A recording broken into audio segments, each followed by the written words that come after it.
Okay, so let's look at those multiclassifiers. So if you think about it, in the binary case, we decide whether the correct class has been chosen simply by looking at the value of y times f of x. And if it's really large, we know that things are good.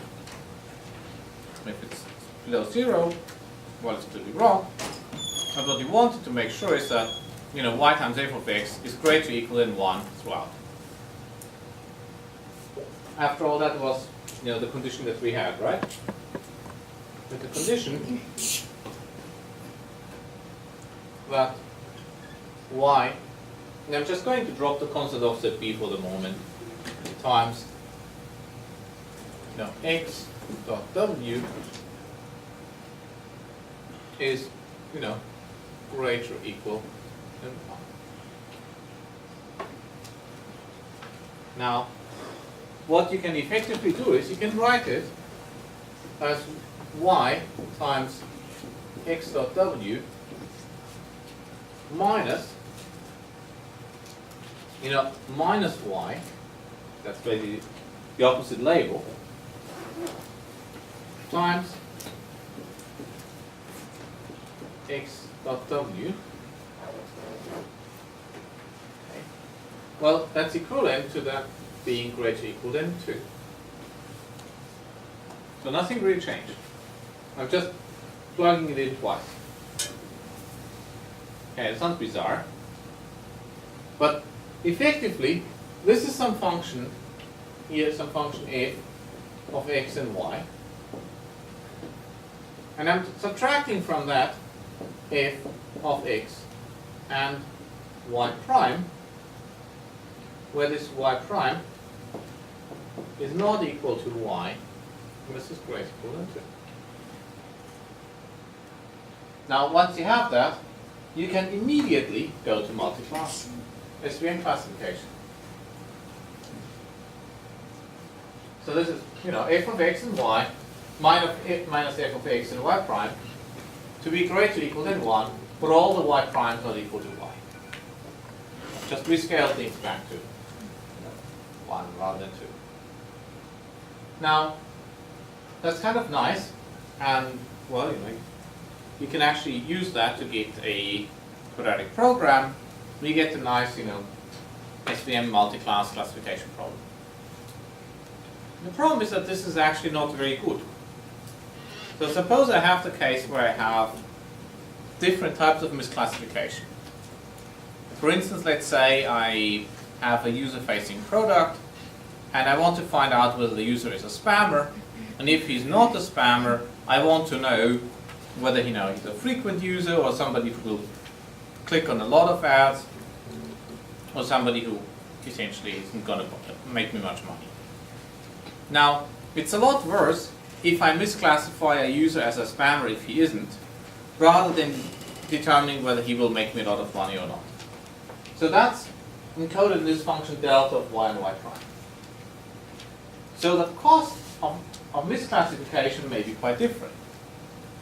So the typical example that people usually pull up is the coal and diamonds example. Let's say for whatever reason you happen to have a basket of pieces of rock that could be either coal or diamond. I don't know why you would have that, but people usually bring it up as an example. In this case, well, if you misclassify something as a diamond rather than a rock, well, the cost isn't that high because somebody's going to find out that okay, this black piece is definitely no diamond. On the other hand, if I take a diamond and misclassify it as a rock or a coal and then throw it away, well, I actually lose a lot. So my cost matrix would be highly asymmetric. Okay, so if we here have coal and diamond, coal and diamond. Of course, if I get things right, the cost is 0. If I misclassify coal as diamond, maybe the cost is 1. if I misclassify a diamond as a coal, maybe it's 1,000. And that's what this function delta encodes. And that may be an interesting, structured, non-trivial function in its own right. Now that looks, very straightforward, this condition. And as a matter of fact, it took probably, decade and a half until people did something about it. And that happened in those two papers. They were actually the first ones to get it. And it took people who essentially started with a background in graphical models to get it right, rather than convex optimization, which is, I think, where those class came from. So what they did is they said, basically, I want to make sure I define a loss to be, the sup over all y prime. So these are all the other labels that I could have, of f of x and y prime minus f of x and y plus delta of y and y prime. So let's digest that. That's basically my margin. I want this, for the correct label, to be larger than that. So if this is larger than that, I'm in trouble anyway. However, I don't want only to make sure that this is larger than that, but it's correspondingly larger depending on the loss function. Okay. Think of it this way. You're driving on a road, maybe one-way road, and to your left there's a big cliff, and to your right, well, there's some cornfield. You're going to stay a lot further away from the cliff than from the cornfield, unless you see so. Because the cost of, driving off the cliff is so much higher than, mowing over a few corn eaves. So that's essentially the intuition here, right? That you want to enforce a very large margin for misclassifications where things could go badly wrong. Whereas for cases where things might go, just a little bit wrong, well, you're not that insistent on it. And you can actually show quite easily that this loss function here majorizes the multiclass classification loss. You can show that as follows.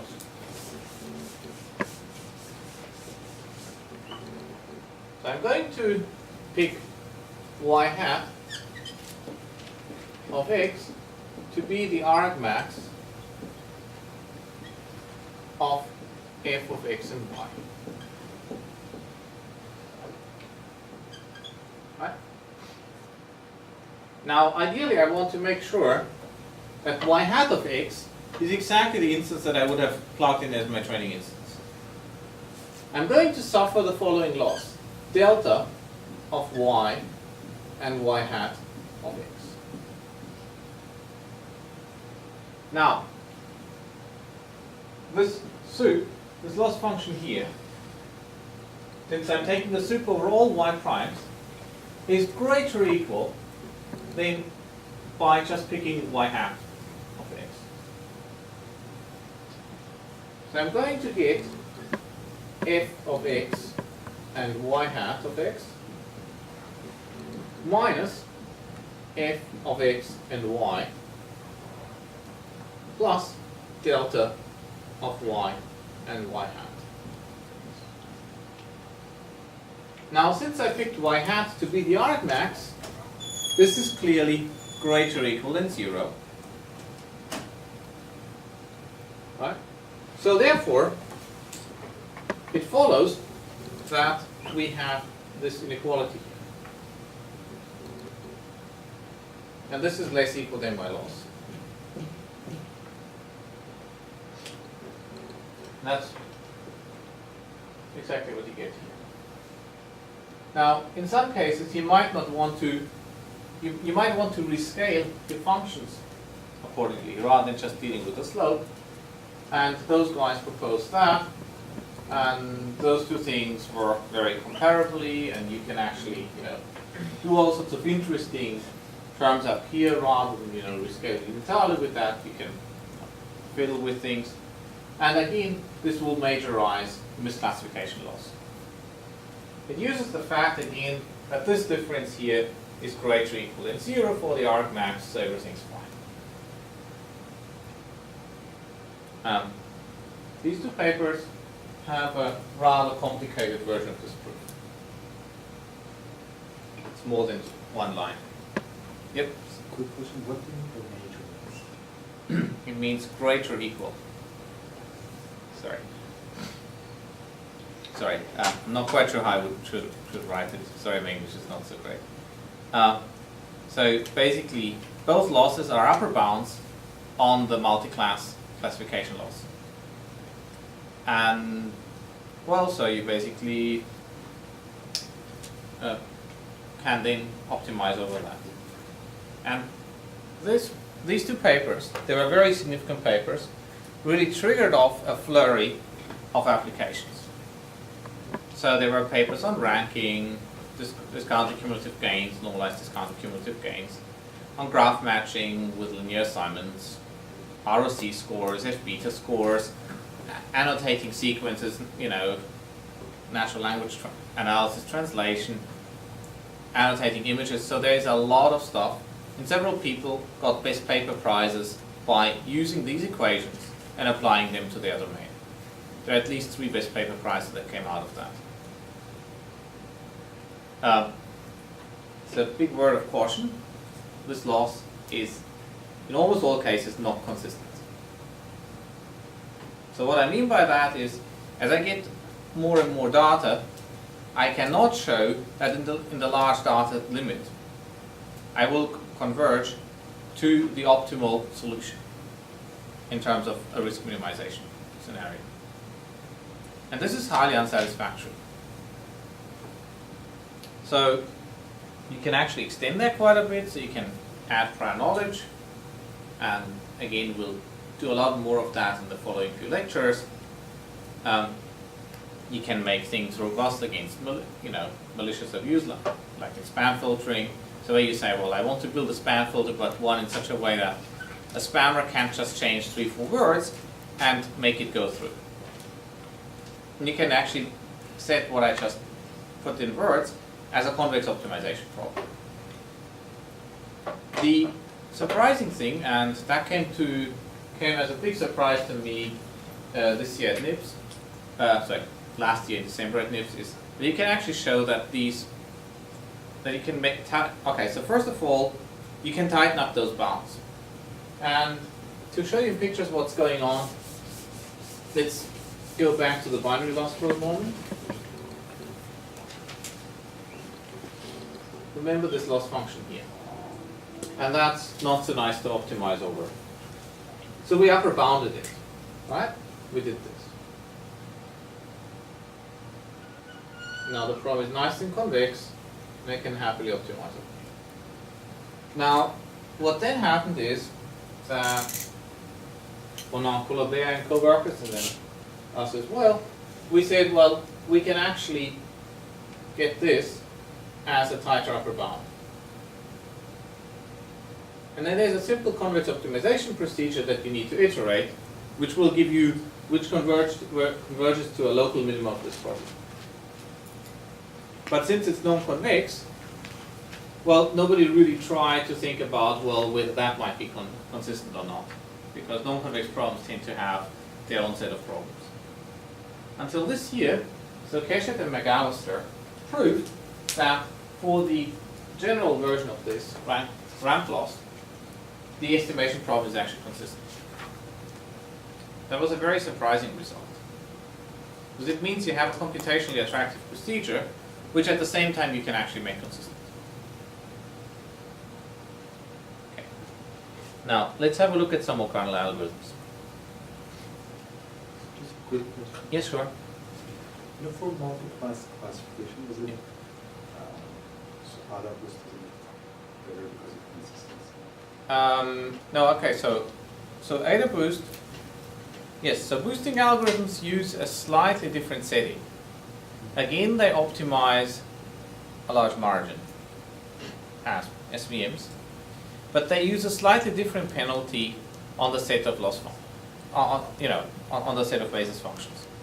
And you can actually show that SVMs and boosting give you very similar, in some cases, essentially identical solutions, depending on what penalty I impose on the basis functions. basically depending on what I do with the regression.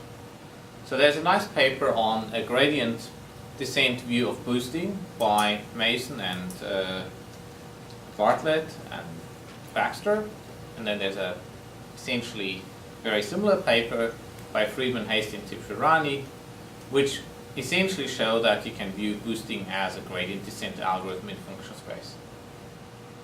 And then with some minor modifications on the objective function, you can tie the connections to SVMs. In some cases, boosting is computationally a lot more attractive. So basically, and yeah, due to lack of time, we won't be able to go through boosting in this class. So if you've never heard of boosting before, don't be worried about what I'm saying right now. You won't need to understand it, or you won't need to, it doesn't help you in terms of understanding anything else that I'm going to cover. There's just not enough time to really address that properly in this class. But basically, boosting is a very clever procedure of finding gradient descent steps in a essentially computationally described function space. So where you essentially have some data, you have a black box algorithm that will come up with some classifier for weighted data. And as long as this algorithm does something useful, you can compute linear combinations of these estimates and thereby get very good solutions. So it's a very, very nice meta-learning procedure that you put on top of some classifier that might not be so great. That's why it's called boosting, because it boosts the weak learner that's underneath. And yeah, there are very nice connections with the margin. So for instance, the margin condition is essentially equivalent to the condition on the weak learner, namely that pretty much for any weighting of the data, it can come up with a decent separation. Remember when we had this latest condition and so on in convex optimization, we had this equivalent set of conditions. That's exactly where those weak learner conditions from boosting would also come in. But don't be confused if none of this actually made a lot of sense to you. Yeah. Any other questions? But by the way, thanks for that question.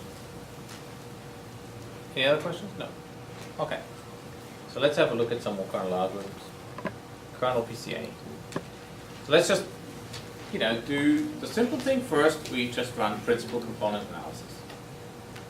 And so what I could do is I could come up with a Gaussian density model, right? Normal distribution. And then I could go and estimate the variance by just, taking the empirical average, and, the covariance, right?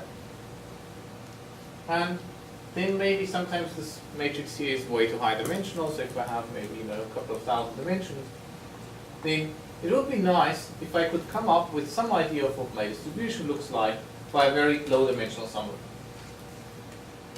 So I just go and extract the leading eigenvalues and eigenvectors out of it. And then I conclude that maybe the data actually pretty much lies in that subspace, and everything else is just noise. And so this, amounts to some extent to some generative approximation of the data, where I now have x being given by, sigma I, vi, alpha I. The sigma i's are the eigenvalues, well, actually square root of them, vi's are the eigenvectors, and alpha i's, these are drawn from some normal distribution independent. So if my data is really nicely pancake shaped,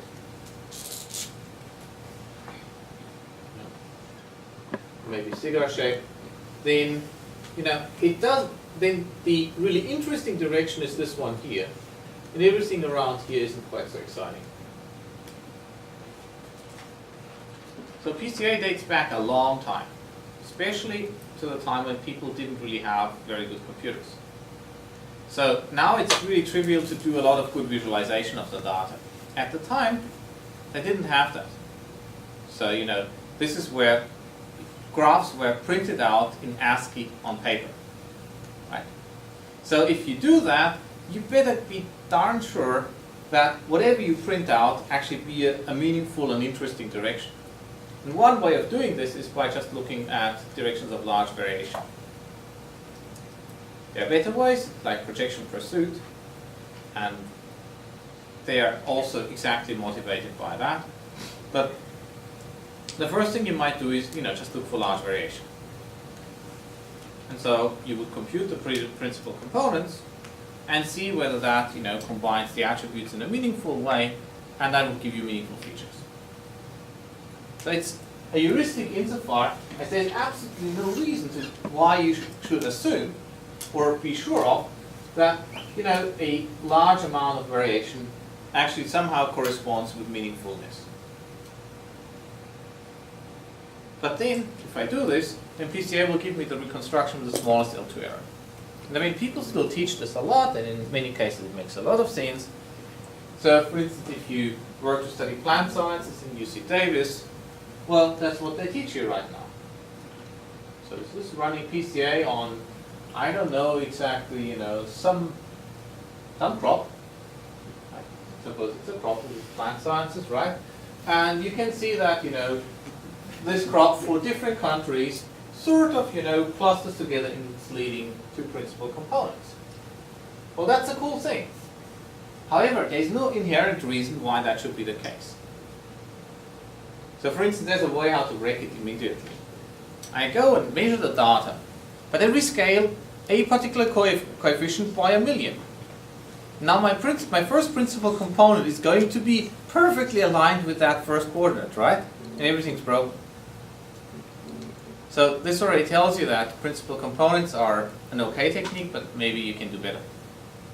Nonetheless, basically what we ask ourselves at some point with people who are starting to look at nonlinear principal components, well, can we use the kernel trick for that? Because in general, nonlinear components are a real pain to evaluate. And that's what led us to kernel PCA. Okay. So, in linear PCA, is, where your data is, and you find, the direction of largest variation. Now in kernel PCA, well, you go and map this data to maybe some high dimensional space, and the hope is that, anything that you extract from there is more meaningful. Okay. So let's just derive PCA via inner products. So I have, sigma times v equals lambda v. That's the eigenvalue equation. Now, I know what sigma looks like. It's basically 1 over m x bar I transpose times v, and that needs to be lambda times v, right? Because that's exactly what my covariance matrix looks like. All I've done is I've just centered the data. Now, if I look at this, I can see that, of course, anything that sits here on the left-hand side must be a linear combination of those xi bars, right? Because, these are going to be numbers, so it needs to be, some alpha j x bar j. So I can plug that back in, and that's what we get. And furthermore, since this lies in this finite dimensional space, I can take inner products with some arbitrary other vectors xl bar transpose, and that condition needs to hold. Now I go and plug this expansion in here into the V's. And then we get this. Because this has to hold for all L. So, we get an entire vector of conditions. And we get 1 over m x k bar alpha equals lambda k bar alpha. Right. Then you go and realize that you can actually get rid of one of those k bars. That's just because the only thing where stuff could go wrong is in the null space of k bar, but you're not going to detect that one anyway, right? So that's exactly where this is going to be 0 anyway. And then we're ready. So you get basically lambda alpha is k bar alpha. And then afterwards, I get that v is sum over alpha j x bar j. That's kernel PCA. A really, really simple thing if you get your notation right. So this is basically 5 lines. At the time when we derived it, it was a lot more than 5 lines until we got it right. Didn't take a lot of time, maybe about 2 hours until we had it. But yeah, good notation really makes a big difference. Yes. So just can you explain a little bit again about why you draw the conclusion that hence V is equal to the linear combination of alpha j times the Okay. Okay, sure, that's easy. See, lambda is a number. So if I were to divide by lambda, I would have that V equals sum over I, some number here times sum over xi bar, and this is some other number. So therefore I can see that V has to be a linear combination of those xj's for some unknown alpha. But then alpha j related to beta again, right? Well, the alpha j's are going to be, Right. well, I mean, they determine what V looks like. And of course they depend on the solution, but I mean, at the moment these are just coefficients. So I just know that V has to lie in the span of the x bars. Okay. And since I know that it has to lie in the span of the x bars, I can actually plug that back in. That's usually the first step that you need to do if you have a kernel algorithm. You prove that your solution has to lie in some manageable space of basis functions. Once you've proved that, you plug that expansion in, and then you basically solve the null parametric problem. That's more or less what you can do and recover all the algorithms I've shown you. What I've shown you is usually a little bit faster to derive, but you could just do that directly. So in this so in this case the alpha j, the coefficient could not be, right? Could be multiple group of alpha j, like specify this, right? Yeah, of course. Of course. So at the moment I just know that there exist some scalars for which alpha j's for which this has to hold. And just like I can have several eigenvectors and eigenvalues, I could have several different sets of alphas. And as a matter of fact, that's exactly the eigenvector eigenvalue condition that I get here, right? So there you can see, well, this will hold for any eigenvector of k bar.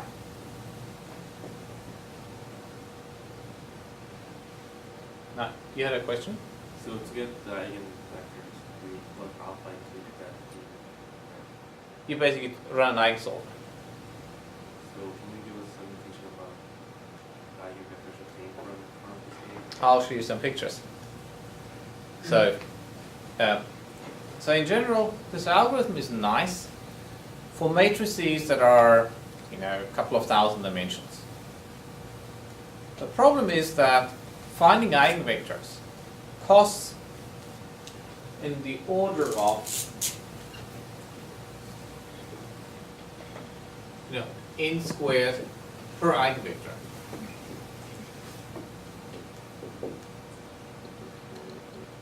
And furthermore, storage is order n squared per eigenvector. So that tells you already that this is a very expensive procedure. So it's not an amazingly scalable algorithm. There are tricks how to get approximate eigenvectors a bit more cheaply. And so that's, for instance, if you use the algorithms of Halko, Martinson, and Troll.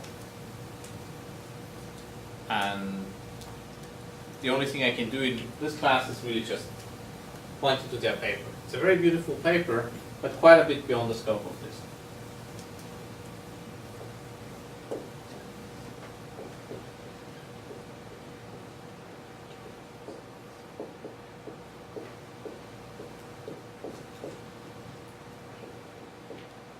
And I think it's 2010.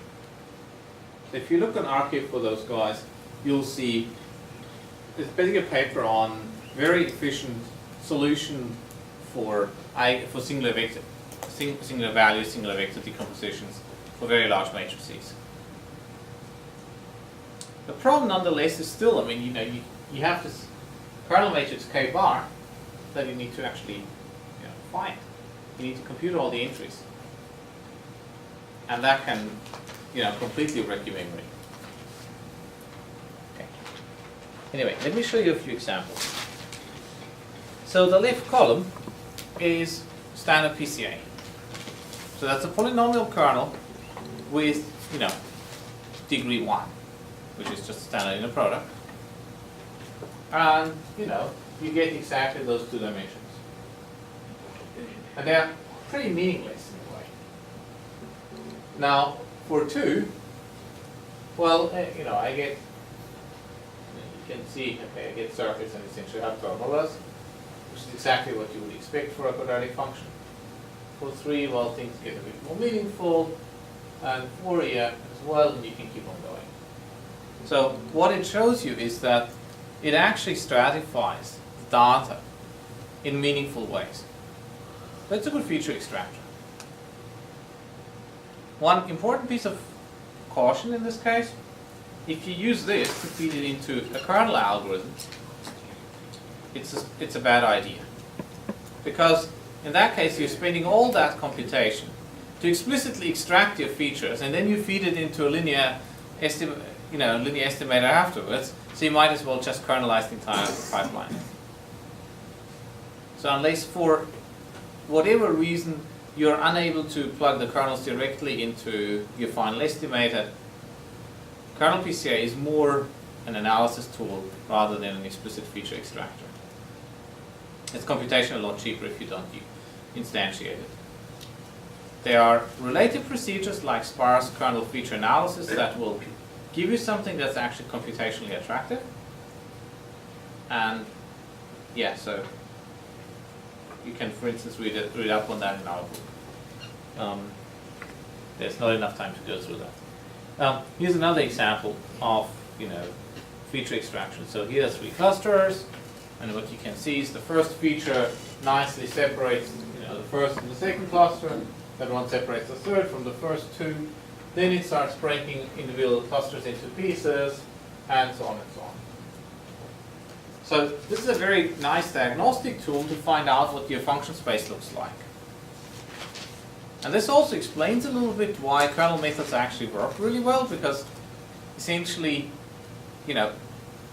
small, leading eigenvectors, eigenvalue pairs, correspond to features that, are not penalized very much in your separators. So, in other words, if, for instance, I have a classification problem that wants to distinguish those clusters, an SVM is going to do really well because, the leading eigenvectors, eigenvalues, are going to contain the meaningful features. So it's really simple. Now, let's move on to the next thing, the mean classifier. So let's just, take a very trivial classifier where we go and, represent each class just by the mean in feature space. It's about the simplest thing you could possibly ever do. And then, I just, let's say all the positives are here, all the negatives are there. Then a good idea is, well, let's just draw a line between those means. And everything that's over there is positive, everything that's over there is negative, right? You don't really need any training, because all you do is you just compute the averages, that's it. And, well, that's what you get in terms of math. So, mu plus, basically, the positive mean is just 1 over a number of positive instances for this guy here, and mu minus is that. So the classifier now is going to be mu plus minus mu minus. And, that's just the direction of positive to negative, but phi of x. And, well, there we go. Now this looks very much like a Watson-Adaria classifier, regressor, or a classifier in this case. So you can actually see that the Parson Windows type kernel methods sneak in some cases as special instances of these methods. One big piece of warning though, the kernels in Watson-Adaria need to satisfy very different conditions than the kernels in kernel methods. There are a fair number of kernels that satisfy both sets of conditions, and that's where you can tie the connection, like RVF kernels. But for instance, a polynomial kernel has positive and negative values, so it can never represent a density. Furthermore, there are some kernels in the density estimation case that don't correspond to inner products. So, simple example would be something that has, it looks like so, constant support in 0 otherwise. And if I have 3 points, which are, let's say this range here is 1, let's say 1.1, and if I have points at 1, 2, and 3, then the corresponding kernel matrix is going to be of the form 1, 1, 1, 1, 1, okay, and here as well, but these are zeros. And then you can check that the eigenvalues of this are not all positive. And that's what tells you that something's wrong.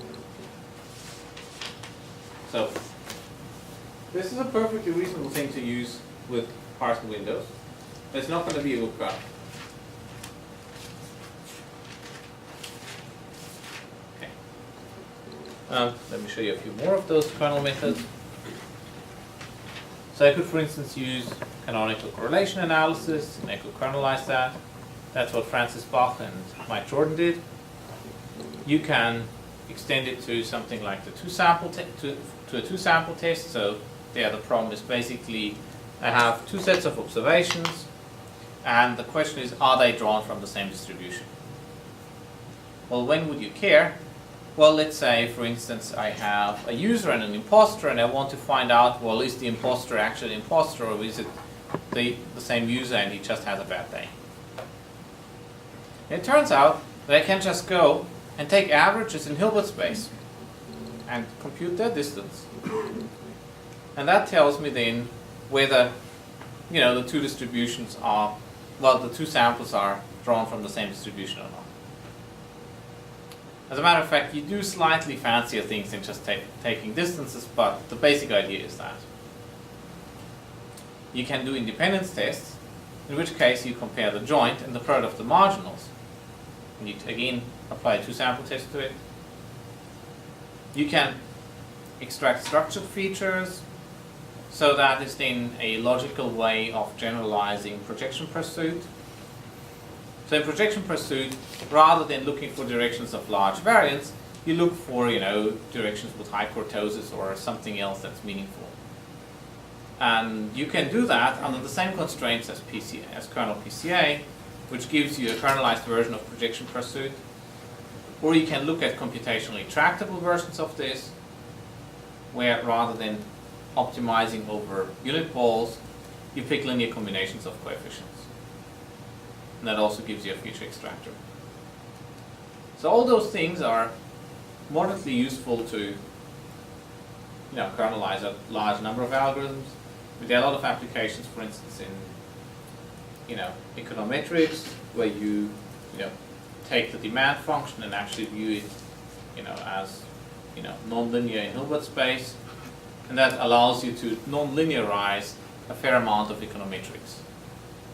So Sébastien Lahaye has been working on this recently.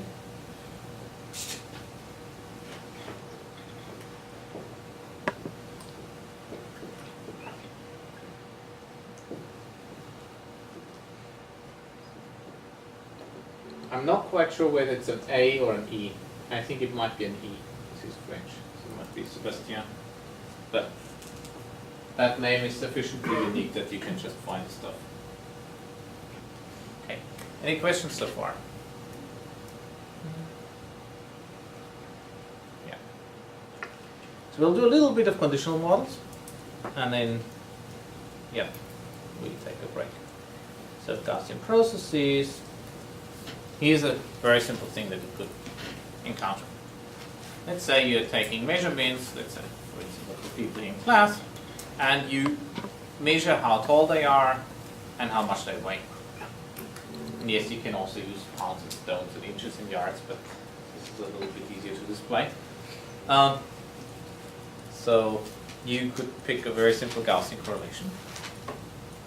And then an obvious question would be to say, well, you know, suppose this person is maybe 1 meter 60 centimeters tall.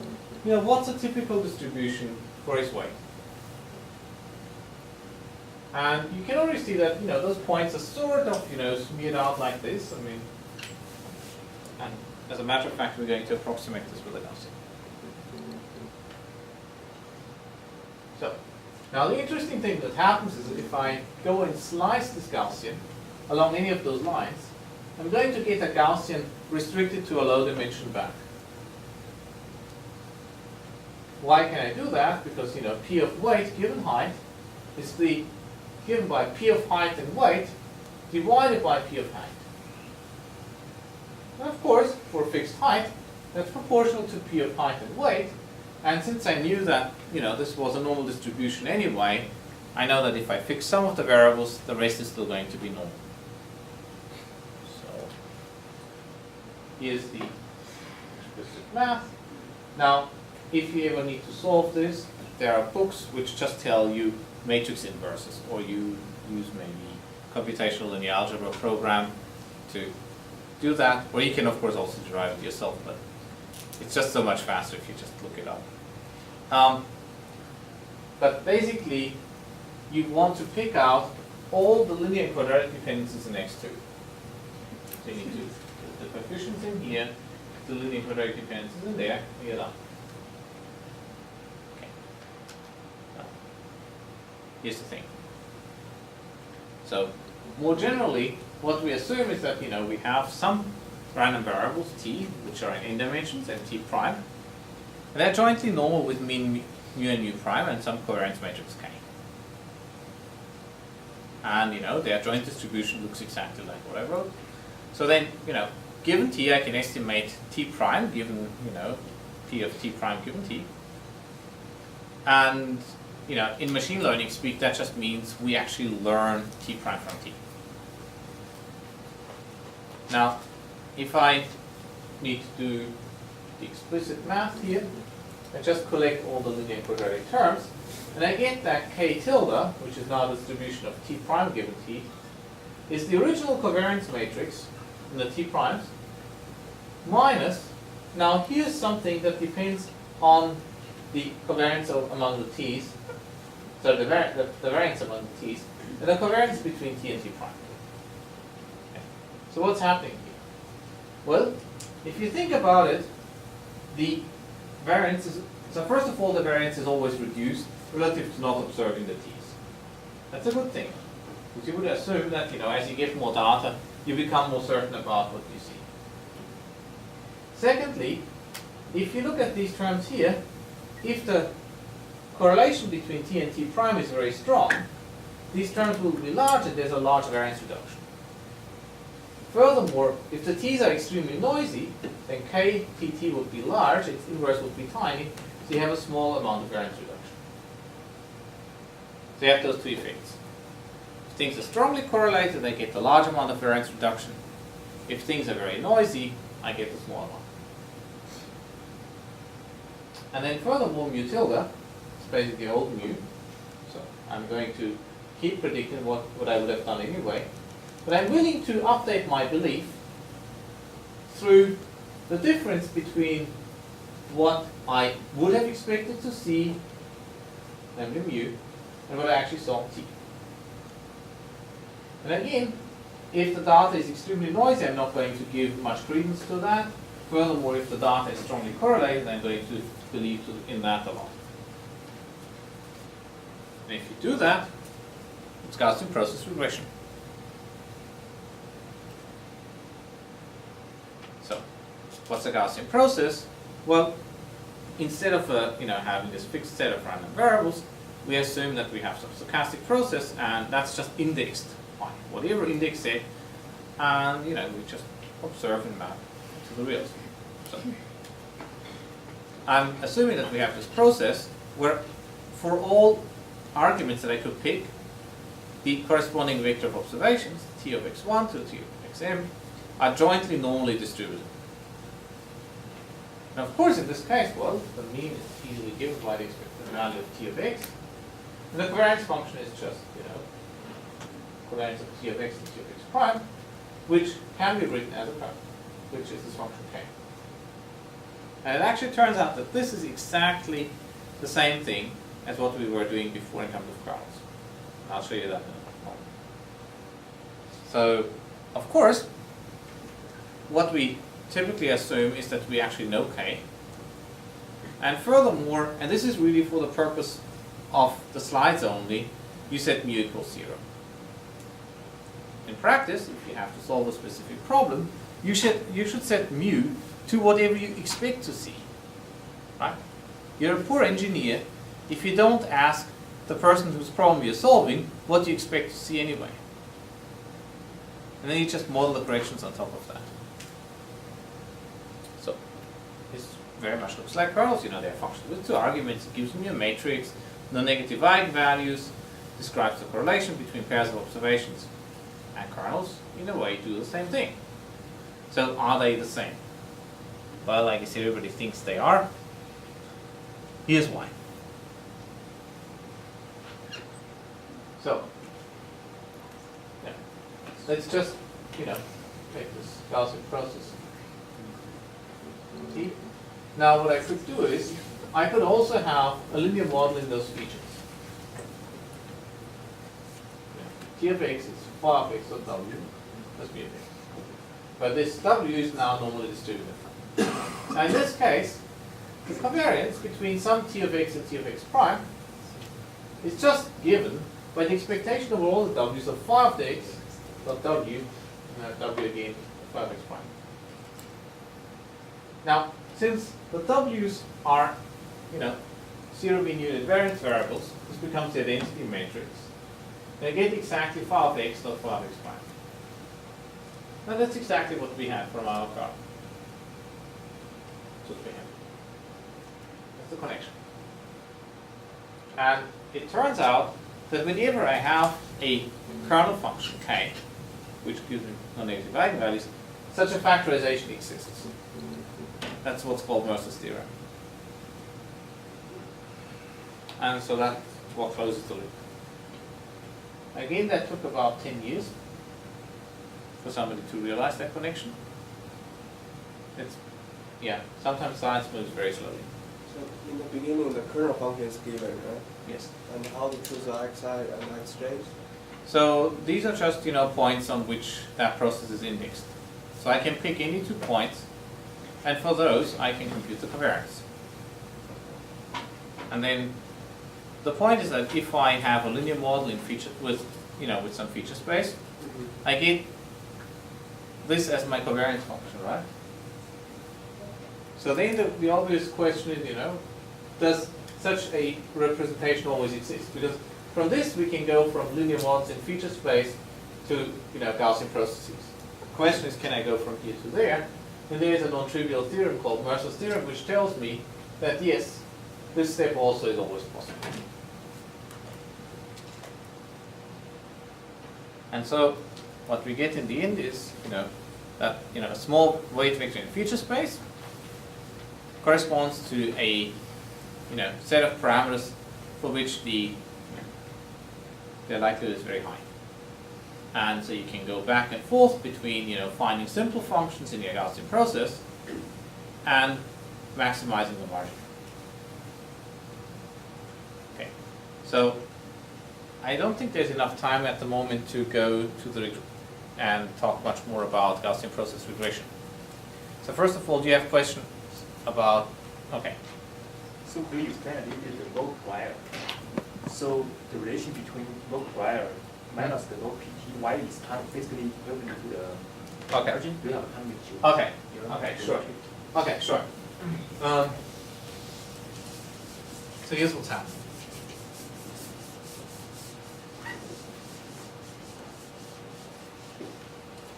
If we have this vector t,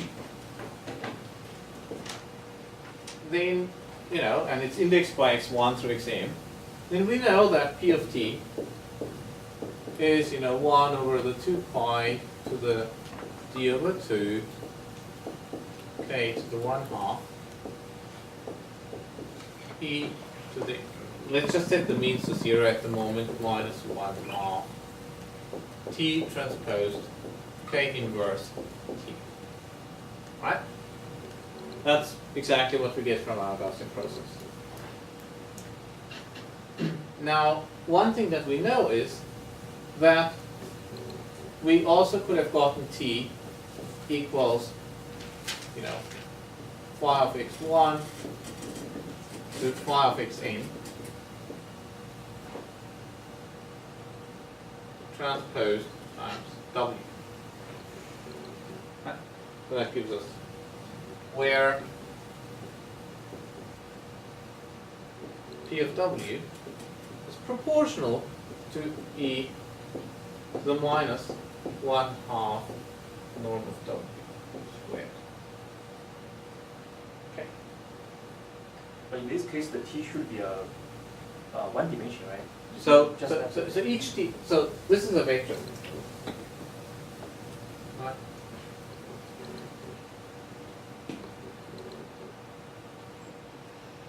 So this is basically a matrix stacked up. I'm just being lazy and I didn't want to write phi of x1 dot w up to phi of xn dot w. And so, of course, all the interesting things happen in the space spanned by those phi of x1s to xn's. In the space orthogonal to that, I don't really care very much. So that's the representative theorem coming back again at us. Right?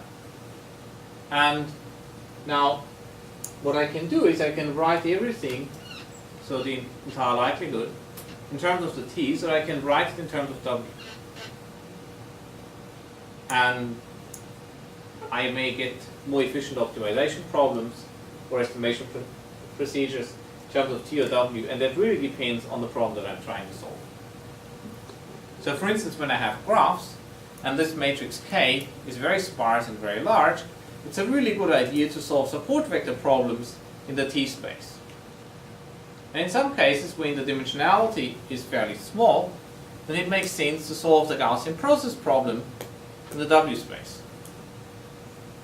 So it really depends a lot on the specific estimation problem that you're dealing with.